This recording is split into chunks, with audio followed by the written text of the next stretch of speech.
How to use Granola AI on iPhone.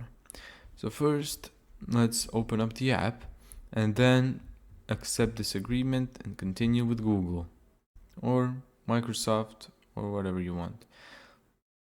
So let's just choose a Google account and we're gonna see Granola consistently throughout this video asks us to use our work email.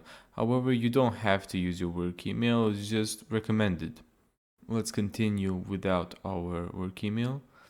You can skip all of this, or you can just help them figure out where their audience is coming from. So there you go. Now the main feature of this app is this little plus icon. You click that and you start transcribing. So let's continue to enable our microphone. And what it's gonna do is gonna record our conversation. So if you're in a meeting or something, it's gonna capture and transcribe everything that's being said, and it's gonna make notes out of it. So here I just said the testing microphone.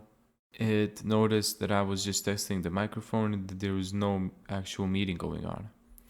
Now let me just head over to my girlfriend and let me have a surprise meeting with her. I'm gonna pretend I'm an employer and she's getting asked about her salary expectations.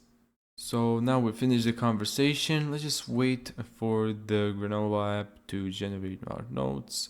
And as you can see, the AI described what we were talking about. So here we can see all of the notes from today. And now I can ask what did that person say on that interview, in this case on the salary expectation. Granola AI instantly knew what we were talking about and it brought up the conversation that we had earlier about the subject. Thank you so much for watching this video. If you found this tutorial helpful, make sure to give it a thumbs up and subscribe. And as always, see you in the next video.